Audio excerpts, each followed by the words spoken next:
오늘 우리에게 주신 하나님 말씀 신약성경 마태복음 23장 1절에서 12절까지입니다. 한 절씩 교독하겠습니다. 그때 예수께서 무리와 제자들에게 말씀하셨다. 율법학자들과 바리새파 사람들은 모세의 자리에 앉은 사람들이다. 그러므로 그들이 너희에게 말하는 것은 무엇이든지 다 행하고 지켜라. 그러나 그들의 행실은 따르지 말아라. 그들은 말만 하고 행하지는 않는다. 그들은 자기 힘든 무거운 짐을 묶어서 남의 어깨에 지우지만 자기들은 그 짐을 나르는 데에 손가락 하나도 까딱하려고 하지 않는다. 그들이 하는 모든 일은 사람들에게 보이려고 하는 것이다. 그들은 경문곽을 크게 만들어서 차고 다니고 옷수를 길게 늘어뜨린다. 그리고 잔치에서는 윗자리에, 회당에서는 높은 자리에 앉기를 좋아하며 장터에서 인사받기와 사람들에게 랍비라고 불리기를 좋아한다. 그러나 너희는 랍비라는 호칭을 듣지 말아라. 너희의 선생은 한 분이요 너희는 모두 형제 자매이다. 또 너희는 땅에서 아무도 너희의 아버지라고 부르지 말아라. 너희 아버지는 하늘에 계신 분 한 분뿐이시다. 또 너희는 지도자라는 호칭을 듣지 말아라. 너희의 지도자는 그리스도 한 분뿐이시다. 너희 가운데서 으뜸 가는 사람은 너희를 섬기는 사람이 되어야 한다. 자기를 높이는 사람은 낮아지고 자기를 낮추는 사람은 높아질 것이다. 아멘. 오늘은 바리새인들의 가면놀이라는 제목으로 말씀을 살펴보겠습니다. 오늘 본문이 포함된 마태복음 24장 전체는 율법학자들과 바리새파 사람들, 그들을 포함한 종교 지도자들을 비판하시는 내용입니다. 그래서 우리가 읽은 본문 다음 13절부터 보면 율법학자들과 바리새파 사람들아, 위선자들아 이러면서 7번에 걸쳐서 바리새인들, 율법학자들을 위선자라고 비판하시는 대목이 23장 전체에 이어지고 있어요. 대목대문 보면 눈먼 인도자들 이렇게 표현하기도 하고요. 심지어는 33절에 보면 뱀들아 독사의 새끼들아 이렇게 비난을 하시기도 하지요. 예수님께서 실제로 이런 말을 하셨을까라는 그런 의문이 들 정도로 좀 과격한 그런 발언들입니다. 앞장부터 내용을 정리하면 이렇죠. 예수님께서 21장에서 성전에 들어가십니다. 그리고 아시는 대로 그곳에서 장사하는 사람들, 돈 바꾸는 사람들을 내쫓으시는 일대의 소동을 일으키시죠. 그 일 이후로, 그 전부터 계속되었겠지만 본격적으로는 그 일 이후로 유대 종교 지도자들과의 갈등이 심화되었습니다. 그들은 예수님께 누구의 권위로 이런 일을 벌이느냐라고 따져 묻고 예수님은 그들의 행태를 꼬집는 비유 3가지를 21장 그리고 22장 초반에 이야기하셨죠. 그리고 22장에서는 바리새파 사람들과 헤롯 당원들, 또 성전의 핵심 세력이었던 사두개파 사람들, 그리고 율법 교사가 등장해 예수님께 좀 난해한 질문을 던지며 그를 함정에 빠뜨리려고 합니다. 그 중에 우리가 지난주에 살펴본 것이 황제에게 세금을 바치는 문제였지요. 그 외에도 부활 문제와 가장 큰 계명이 무엇이냐 이런 질문들을 차례로 던지면서 여러 부류의 사람들이 예수님과 대립하는 것을 22장까지에서 볼 수 있습니다. 그리고 22장 46절에 보면 예수께 한마디도 그들이 대답하지 못하고 그날부터는 감히 묻는 사람이 없었다 이러면서 사건이 일단락되는 것처럼 끝납니다. 23장에서 예수님은 그 종교 권력자들이 쓰고 있던 신앙과 경건을 가장한 가면을 낱낱이 벗겨내시고 그들의 민낯을 드러내세요. 그 앞에서도 여러 가지 비유와 논쟁을 통해서 이미 그것이 드러났죠. 아마 예수의 이야기를 듣던 종교 지도자들의 마음에는 수치심, 분노, 또 적대감들이 끓어오르고 있었을 겁니다. 그런데 오늘 본문에서 주님은 아예 그의 기름을 붓고 계시다고 할 수 있습니다. 독사의 새끼들아 이런 말을 하는 것을 듣고 누가 좋아하지는 않았겠죠. 자, 예수님은 1절에서 무리와 제자들에게 말씀하십니다. 그러니까 앞에까지는 바리새인들이나 율법학자들을 직접 상대하셨던 말씀인데 23장에서는 방향을 돌려서 제자들에게 하시는 말씀이죠. 이것은 그 당시에 예수님 곁에 있었던 제자들뿐만 아니라 그들로부터 형성되었던 새로운 공동체를 향한 말씀이라고도 할 수 있습니다. 그 첫 마디는 이런 것이었습니다. 2절에 보면 율법학자들과 바리새파 사람들은 모세의 자리에 앉은 사람들이다. 그러면서 그들을 경계하라 라고 하십니다. 율법학자들은 율법을 전문적으로 연구하던 이들이었습니다. 당시에는 대다수가 문맹이었고요. 글을 알고 있다는 것 자체가 상당한 그 권력, 힘을 행사하는 일이었죠. 이 율법학자들은 고대 사회에서 율법을 해석하면서 회당에서 읽어주고 그것을 해석하면서 그 율법 해석을 토대로 사회의 규범, 사회의 질서 이런 것들을 세워가는 그런 사람들이었습니다. 그래서 그들의 말은 그러니까 율법 해석에 권위를 둔 근거한 그들의 말은 좀 신성한 법처럼 그렇게 이제 사람들에게 각인이 되었겠죠. 그리고 바리새인들은 일종의 평신도 신앙운동으로부터 시작된 그룹이 이제 바리새파 사람들인데 이 사람들은 율법을 철저하게 실천함으로써 하나님 나라를 오게 하겠다라고 하는 그런 종교적 순수한 열망을 갖고 있던 사람들이었습니다. 그런데 이것이 이제 후대 예수님 때 올수록 좀 왜곡되었던 측면들이 있었죠. 본문에서 예수님은 율법학자들과 바리새파 사람들을 비판하시지만 사실 그들 전체가 이런 비판의 대상이었다고 보기는 좀 어렵습니다. 그죠? 네. 그래서 그들 중에는 정말 순수한 좀 올곧게 신앙을 지키려는 사람들도 있었을 것이고 그렇지 않은 사람들도 있었겠죠. 아무튼 율법학자들이나 바리새인들은 누가 봐도 당시 대중들에게 존경을 받아 마땅한 그런 사람들이었다 할 수 있어요. 그런데 주님은 그들이 모세의 자리에 앉았다라고 비판하시죠. 모세의 자리라는 말은 은유적인 표현이겠죠. 모세와 같은 지위에 앉아 백성을 가르친다라고 하는 그런 뜻이죠. 어떤 권위의 상징이라고 할 수 있고 또 종교적인 영향력을 행사하려는 욕망이 그 속에 투사되어 있는 듯 할 수도 있습니다. 설교문에는 안 썼는데 전에 그런 일이 있었죠. 김건희 씨가 경복궁인가 어디 들어가가지고 어자에 앉았다 이런 기사가 한번 나왔던 적이 있었는데, 그죠? 그런 것들이 그냥 아무것도 아닌 것 같지만 그 일이 또 속에 어떤 그런 욕망들이 꿈틀거리고 있을 수 있다는 그런 이야기인데 이 모세의 자리가 마치 그런 이제 은유적인 표현이라고 볼 수 있어요. 모세의 이름, 모세로 대변되는 율법의 권위를 등에 업고 그 지위를 향유하고 있다는 그런 뜻이죠. 율법으로 백성들을 호도하고 그로부터 나오는 이권, 또 이익을 누리고 있던 종교 지도자들의 행태를 꼬집는 것이라고 볼 수 있고요. 그들은 율법의 권위를 누렸지만 실제 율법이 요구하는 삶에는 실패했다라고 예수님은 연이어 말씀하십니다. 그래서 3절에 보면 그들이 말하는 것은 행하고 지켜라. 그러나 그들의 행실은 따르지 말아라 라고 말씀하십니다. 이 말은 그들의 말과 행실이 달랐음을 지적하시는 거죠. 언행의 불일치를 말씀하시는 겁니다. 사실 말과 혹은 행실, 그의 신앙 고백과 삶의 불일치는 어느 시대든 종교인들의 원죄와도 같다고 할 수 있습니다. 그래서 우리도 이런 말 앞에 그렇게 자유롭지는 못하는데요.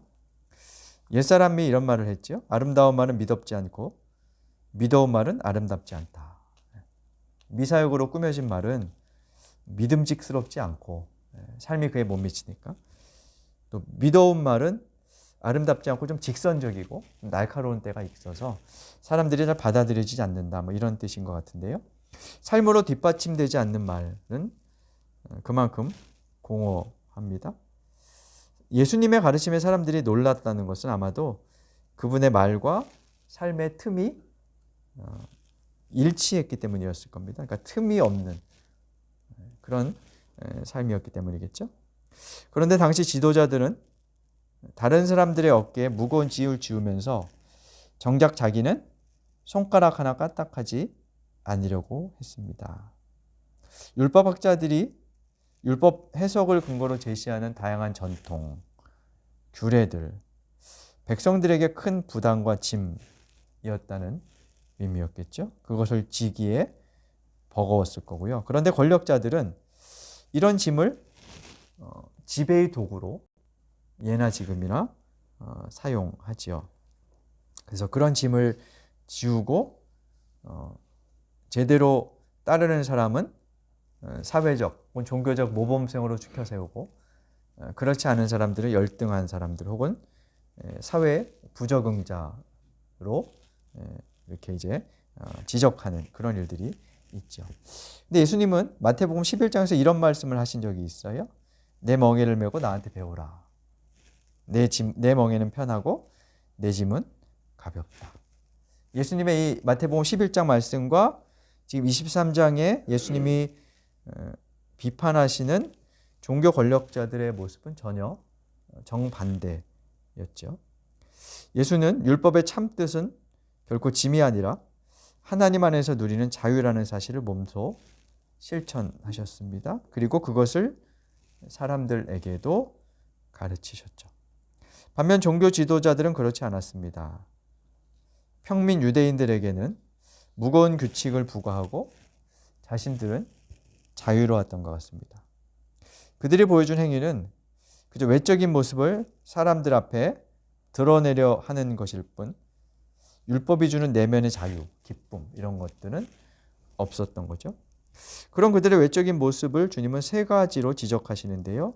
첫 번째 5절에 보면 그들은 경문곽을 크게 만들어 차고 다니며 옷수를 길게 늘어뜨린다 이렇게 말씀합니다.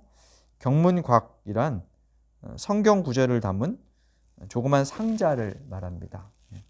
화면을 보시면 그림을 하나, 사진을 하나 갖고 왔는데요. 정통 유대인들의 이제 현대 복장입니다. 그래서 이거 보면 뭐 이마에 이렇게 조그만 검정 상자 같은 게 있어요. 보이시나요? 이걸 이제 여기 경문곽이라고 이제 말하는데요. 이걸 끈을 연결해서 요 손에 이렇게 감고 군인들도 안식일에는 이런 복장을 하고 이제 경전을 읽고 전쟁을 쉬는 사실 유대인들은 그렇게 한다고 하는데 요 위에 이제 이마에 이렇게 하고 있는 것이 경문곽입니다. 이걸 크게 해요. 그럼 어떻게 보일까요? 사람들한테 눈에 확 띄겠죠? 그 크기가 곧 그 사람의 신앙과 경건의 크기인 것처럼 그렇게 치장을 하는 거죠.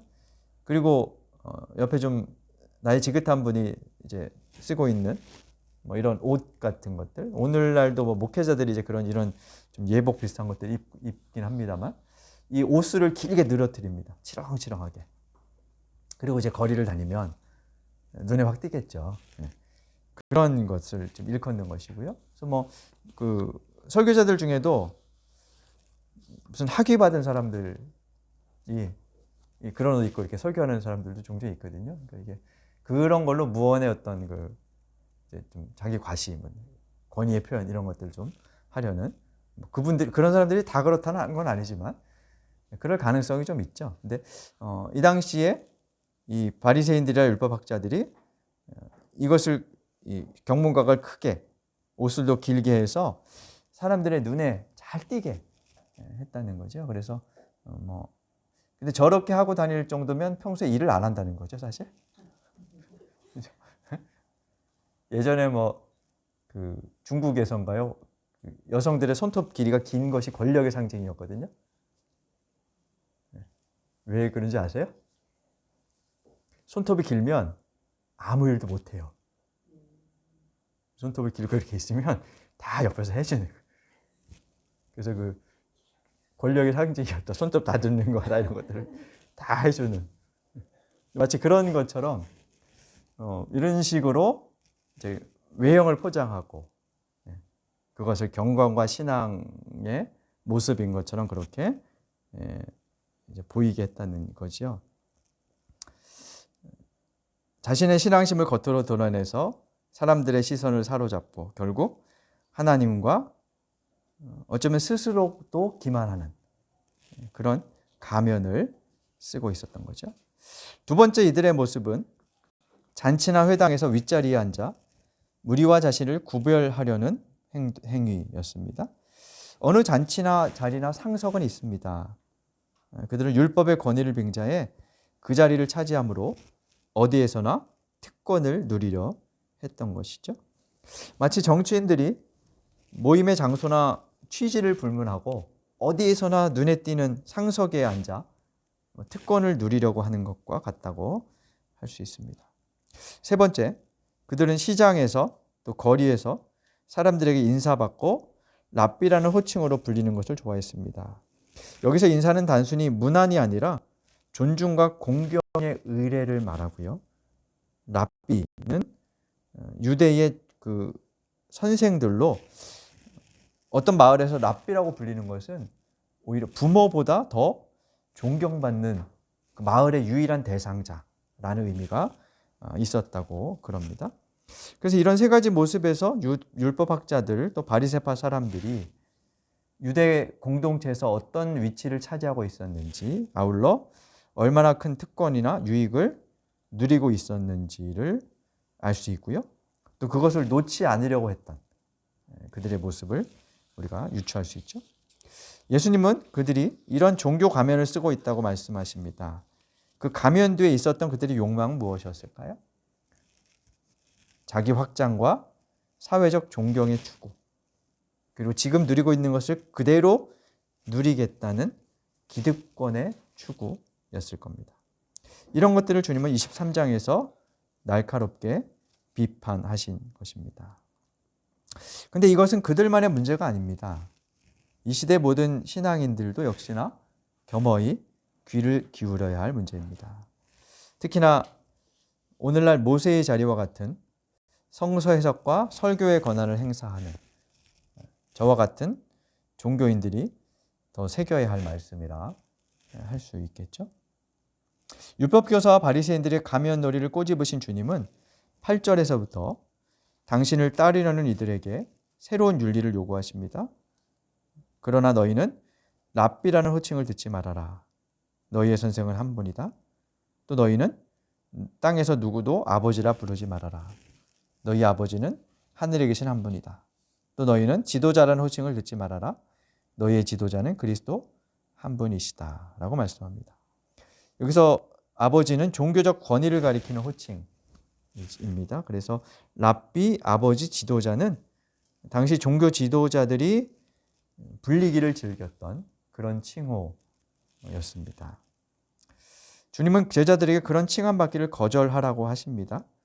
문자적으로 보면 랍비는 유대교에만 있었으니까 제자들이 랍비라고 받을 가능성은 전혀 없지요. 그와 비슷한 권력, 힘을 차지하려 하지 말아라. 뭐 이런 뜻이죠.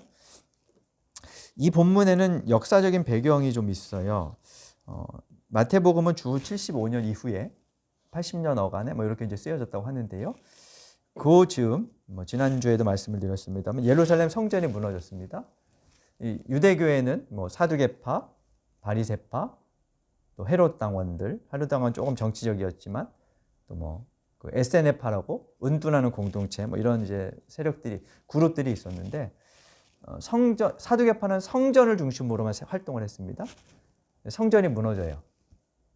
그러면 근거지가 없어지니까 이 사두개파들도 점점 성전이 무너지면서 세력을 잃습니다. 그리고 은둔 생활하던 에세네파도 이 유대 공동체가 완전히 와해되면서 차츰 사라지고요. 바리새파만 남아요. 이 바리새파가 어떻게 하면 유대 민족, 유대교를 재건할 수 있을까 이제 고심을 하면서 율법 중심으로 돌아서죠. 완전히. 그렇게 해서 이제 형성된 종교, 그렇게 해서 형성된 유대교를 랍비 유대교 이렇게 불러요.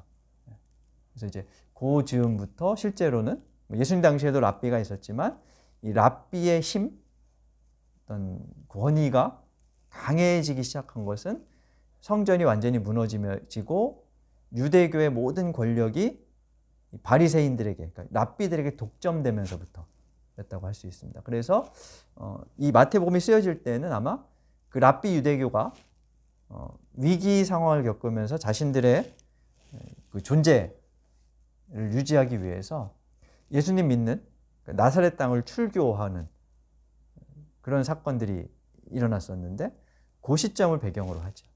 그래서 랍비라 부름을 받지 말라는 말은 그런 유대교처럼 되지 말라는 의미가 여기에 담겨 있다고 할 수 있습니다. 왜 이런 말씀을 하셨을까요? 아직 뭐 기독교는 아니었습니다만 새로운 공동체에 랍비는 없었는데 그런 역할을 할 가능성 있는 사람들은 생겨나게 되겠죠. 예수님의 가르침을 해석하고 전수하는 위치에 어떤 사람인가는 서게 될 것이고, 그럼 이제 이야기가 달라집니다. 제자들도 충분히 예수의 권위에 기대서 높은 자리에서 대접받을 위험에 노출될 가능성이 언제나 있는 거죠. 조금 상상력을 동원하면 우리 성경에도 그런 말이 나오죠.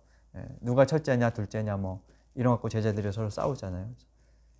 아마 사진이 있었다면 야 내가 예수님 옆에서 사진 찍었어 뭐 이랬을지도 모르겠어요. 그런 싸움들이 그리고 뭐 학자들도 누구한테 배웠나 뭐 이게 굉장히 중요하지 않습니까? 이 제자들이 각각 이제 흩어져서 지역마다 공동체를 형성했는데 야 나는 베드로한테 배웠어. 어떤 게 나을까요? 나는 베드로한테 배웠어. 이게 나을까요? 나는 도마한테 배웠어. 뭐 이게 나을까요? 베드로한테 배웠어. 이게 더 낫겠죠? 그런 식으로 이제 이 권력이라는 것이 이동하고 형성됩니다. 그럴 가능성이 충분히 있었기 때문에 그것을 경계하시는 말씀이죠. 그래서 주님 뭐라고 하십니까? 너희는 모두 형제 자매들이다 라고 8절에서 말씀합니다. 오늘날 성서의 권위, 강단의 권위에 기대서 아무 말이나 뱉으며 아멘과 순종을 강요하는 목회자들도 이와 다르지 않고요. 안타깝게도 사람들이 자기를 랍비, 아버지, 지도자로 불러주기를 기대하는 순간 그 영혼은 내리막길로 접어들 가능성이 농후합니다. 주님은 새로운 공동체에서는 모두 형제자매가 되어야 한다라고 말씀합니다. 이것은 특정한 사람이 권력을 누리거나 신적 권력을 독점하려는 일체 행위를 중단하라는 말씀입니다. 교회 안에 구별된 리더십의 역할을 전면적으로 부정하시는 것이라기보다 제자들의 위치를 명백하게 설정해 주시는 것이라 볼 수 있습니다. 그것은 그들 모두가 상대적이며 제한적이라는 거예요. 모든 권위, 권력, 그것은 삼위일체 하나님 아래에 있고 따라서 모든 사람들은 상대적입니다. 어느 누구도 하나님의 뜻을 온전히 알지 못하기 때문입니다. 그러면 자신이 하나님의 뜻을 통달하기로 한 것처럼 자기 말에 초월적 당위성을 부여하거나 그러기 위해 점점점 높은 자리에 올라가려 하거나 대중들의 환호를 즐기기 위해 겉을 치장하고 가면을 쓴 채 근엄한 척하며 경건을 인위적으로 만들어내는 그런 종교적 위선이 있다면 그런 기독교는 경계해야 마땅합니다. 신앙은 우리 영혼 가장 깊숙한 곳을 하나님의 관점으로 바라보는 것이라 할 수 있습니다. 그런데 자기 자신을 바라보는 것은 사실 누구에게나 쉽지 않아요. 자기를 대면하는 일, 그것은 무척 어렵습니다. 그래서 그런지 신앙생활을 하면 할수록 우리는 자신의 내면을 찬찬히 살피는 것보다 외적인 것에 더욱 집착하게 됩니다. 교회에서도 그렇게 가르치는 면들이 좀 있지요. 어떤 행위를 잘하면 신앙이 좋은 것처럼 그렇게 만드는 것이죠. 그러다 보니까 교회에서도 가면을 쓰는 경우들이 종종 있는 것 같습니다. 가면을 쓰고 서로를 진실한 형제 자매로 대하지 못합니다. 마음은 그렇지 않은데 그런 척 하려다 보니까 위선에 떨어질 수밖에 없습니다. 그래서 그리스도인들은 대체로 모범생 컴플렉스에 빠져 있다고 하지요. 종교 모범생이 되려고 합니다. 얼마나 큰 짐인지 모르겠습니다. 서로 가면을 쓴 채 잘난 척하는 일, 자기 자랑하는 일에만 열을 올립니다. 목회자들은 말씀을 이용하려고만 하지 말씀을 살아내려고는 하지 않습니다. 저마다 가면 뒤에 가려진 채 살아가고 있는 거죠. 다른 이들의 문제가 아니라 저의 문제이고 우리의 문제인지 모르겠습니다. 마태복음 23장에서 주님은 바리새인들을 포함한 종교 지도자들이 쓰고 있던 가면을 벗겨내십니다. 그들을 따라 가면놀이를 하지 말라고 말씀하십니다. 그 민낯이 드러날 때 바리새인들이 수치스러웠을 테고 그들은 그 수치와 분노의 끝에 주님을 십자가로 내몰았습니다. 우리는 어떨까요? 바라기는 가면을 벗고 주님께나 자기 자신에게나 그리고 서로에게 더욱 진실한 공동체가 되기를 기대합니다. 그렇게 서로에게 어떤 짐을 지우는 것이 아니라 서로를 자유롭게 해주며 하나님 나라에 더욱 가까워지는 우리가 될 수 있기를 간절히 바랍니다. 주신 말씀 되새기며 다짐의 기도 드리겠습니다.